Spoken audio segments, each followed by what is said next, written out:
The Blitz, sponsored by Mocse Credit Union and Mid-Valley Nutrition. Welcome to a special and bittersweet episode of The Blitz. I'm Frankie Tovar alongside Eddie Ruiz.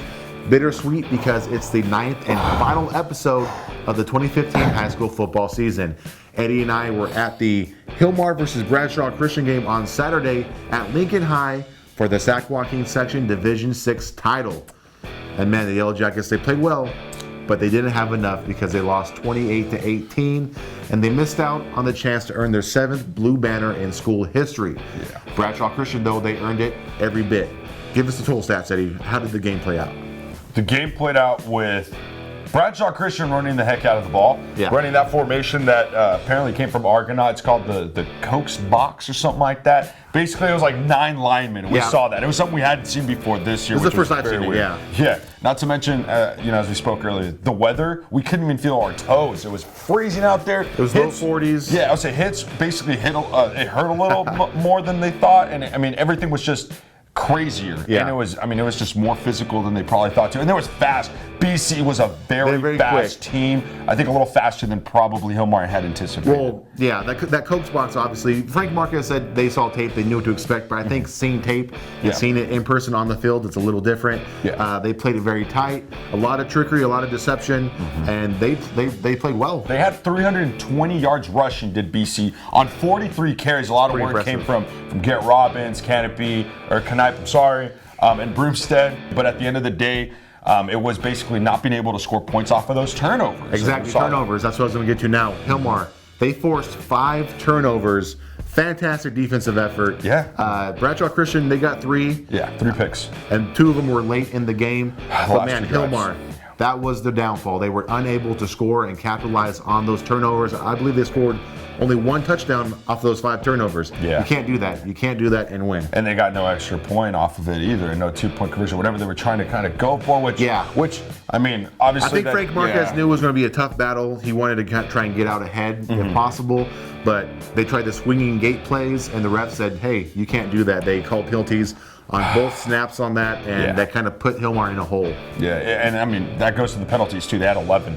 But hey, we can't take anything away from the pride. Bradshaw Christian played well. No, they played and good. I was especially impressed with their defense.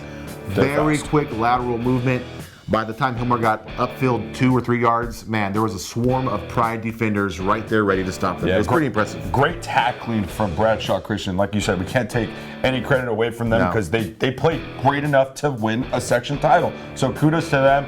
Great job from the Hilmar Yellow Jackets too, man. It was a great game. Well, hey, don't take our word for it. Let's check out the highlights right now. That'll show you everything. A promising start for Hilmar here as a mishandled handoff is recovered by Joey Pereira. He sets up his Jackets on prime real estate on the 12-yard line. But Hilmar's offense can't capitalize. It'd be a recurring theme throughout the game. Teixeira mishandles the snap, can't gain much yardage, sets up a 24-yard field goal attempt from Marcus Murrow, who pushes it left. No points on the turnover for Hilmar. BC running the ball like they did all night long. 320 yards total to be exact. And there he is, Mateo Brumstead picks up 28 yards, and then Jared Knipe, 41-yard touchdown, 7-0 lead with 9:06 in the first. And right after his touchdown, Knipe's right in the mix again, intercepting Teixeira, setting up his Bradshaw boys nicely. And here's Broomstead taking the ball up the middle, showing his quickness, but guess what? He's not quick enough. He almost scores, Cody Renfro saves it, and wouldn't you know, a fumbled pitch, Brian Wally jumps on it, and Hilmar breathes a huge sigh of relief.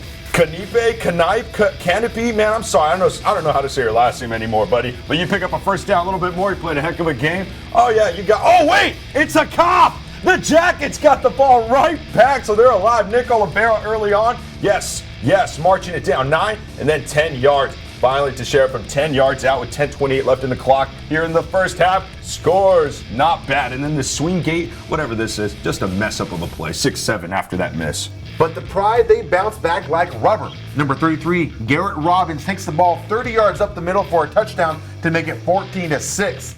Hilmar tries to answer back with a nice little pass to Cody Renfro. Teixeira again to Alex Chavez on the sideline. What are they going to do? They're going to keep passing it? No, they go on the ground with Noah Baptista 10 yards up the middle. They're going for broke now into the end zone. Can't quite get it, but whoa, the ref saw it. It's a PI. Alex Chavez sees it too. and this sets this up. A 5-yard touchdown run from Teixeira, his second of the game. It's 14-12 after another swinging gate 2-point conversion is blown dead by the refs. Controversial plays kind of decimated Hilmar too in a pick. Clearly it's a pick. I mean, clearly he's still in tippy-toeing, right? I don't know. The refs are blind. They messed up so much in this game, unfortunately. So what? Hilmar does get the ball back, but they pin him back 30 yards after. That doesn't make sense. So right here, a punt, not bad. It rolls all the way inside the 10-yard line for the BC, and they are backed up inside. Fast forward to the third quarter, and we have Teixeira hooking up with his main man, Chavez. That's a 17-yard gain. That's looking pretty. But what's even prettier is this run from Josh Jennings. He takes the ball up the middle and into the end zone from 33 yards out. It's now 18-14 because Hilmar again goes for 2, and again they miss. Jennings rushing, stuff, no good. BC running the ball, kind of like they did all game. Here's Robbins, picks up a nice chunk of yards, setting up Philip White Jr. from 5 yards out. They take the 21-18 lead with 4:38 left in the third. And again on a critical third down play, Javonte Bobo! Nice play, nice catch all the way down inside the 30-yard line for the Jackets. And wait, another cough? Yes, Noah Batista with another recovery. The Jackets are still alive. Hilmar desperate, Teixeira trying to force the ball in, and that's a no-no because Bobo's right there with the interception. He takes the ball deep into Hilmar territory, setting up number 34, Wes Lopez, who's chugging and carrying Jackets on his back. It sets up a 2-yard plunge from Broomstead to give BC a 10-point lead, 28-18. With less than 3 minutes left, the Jackets are still alive, yet down by double digits. Clay Ferris, nice scrap, first down. Teixeira using his legs. All right, I got a first down a little bit more. Things are smooth. They're finally rolling for the Jackets. They find Chavez, another first down, but it might be too late. I think, yes, it is. Quinn Brown with the pick. 2 interceptions in the final 2 drives. Unfortunately, that does it. The D6 champs, Bradshaw Christian, 28-18. Now, a heartbreak for Hilmar, but a great season all around, and it's been a great season here at the Blitz. Eddie and I have had a lot of fun. And of course, we couldn't have done it without our sponsors. We've got Mocse Credit Union and Mid-Valley Nutrition. Now, Mocse Credit Union, they've been with us since last year, and they are a great place to go for all your lending needs. Home loans, vehicle loans, and other loans. Heck, I don't know, I don't take very many loans out. But if you need loans, go to Mocse, go to the Turlock branch today, and say hi to the friendly staff. And of course, Mid-Valley Nutrition, the new kid on the block. They also have a new location on Center Street. They have all your products that you need to get buff, to get fit, and to get healthy. Go down to the store and visit Gustin, and don't forget to check out their Instagram page as well. And you know, there's not much that can be said that hasn't been said already or that we haven't seen in the highlights. Hilmar, the biggest difference, 5 turnovers, only able to score on one of those. Bradshaw Christian, 2 picks late in the game when Hilmar needed it most.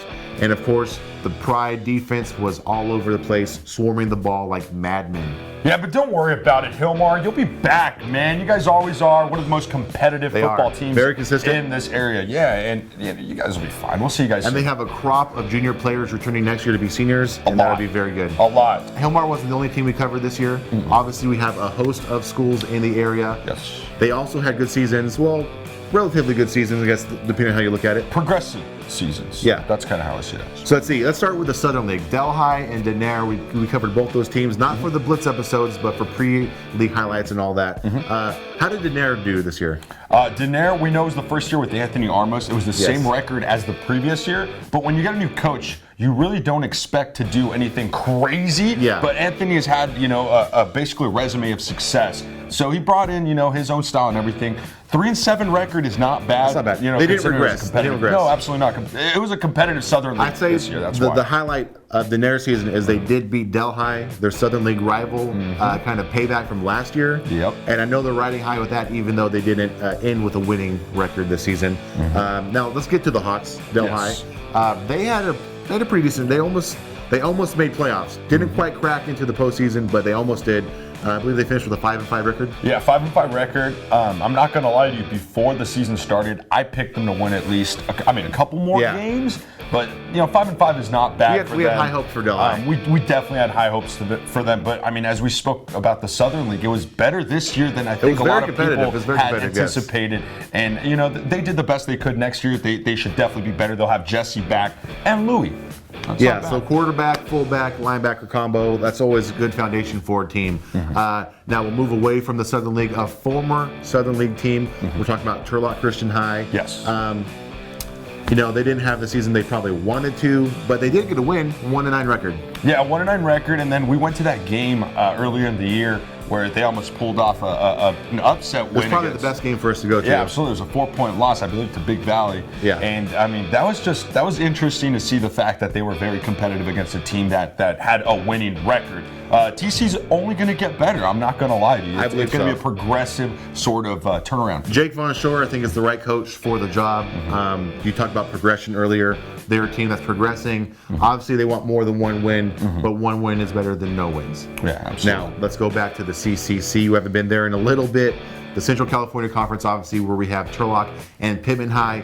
Both of them played really well this season. Either one of them could have won the CCC championship. They both tested Merced, unable to do it. Both into the playoffs, both eliminated in the first round, but still very good effort from both those teams. Let's start with Pittman. What was the record and what's their outlook for next year?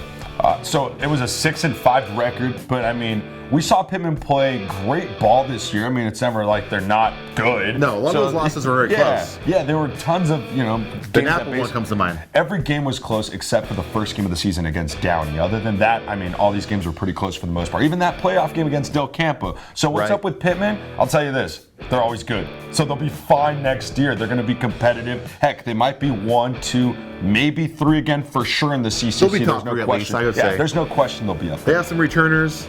Devin Bass comes to mind. And also, I believe Coach Chris Wolfley said the JV crop is looking very nice for next year's junior class. Turlock, the Bulldogs. Yeah. They won the Harvest Bowl. They went toe-to-toe again with Merced, that's, as I said, entered the playoffs and kind of dropped it there. I know they were disappointed with that, but they have Danny Velasquez coming back, and whispers are he might be quarterback. But also Mustafa Noel Johnson is coming back as well. He is a killer on the field. Give us their total record for this year and their outlook for next year.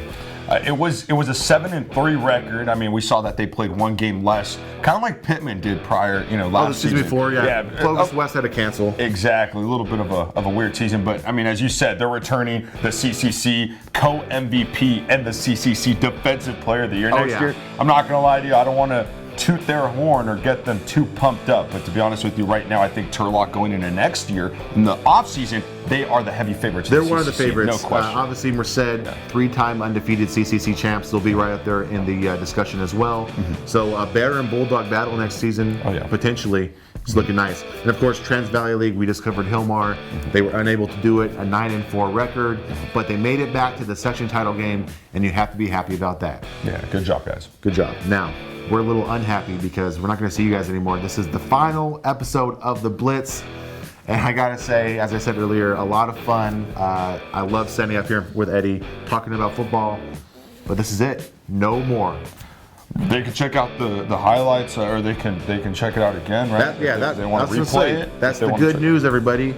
We live in the web right now, basically. These videos are all archived. They're here at turlockjournal.com for your viewing pleasure. You can also find us on Facebook, Instagram, and Twitter, and of course on YouTube. So go back from time to time, check us out. Don't let us become strangers to you because we like you guys so much. Of course, and we'll be covering other sports too, so you guys will see us around. Yeah, we'll be back sooner than later, so don't worry.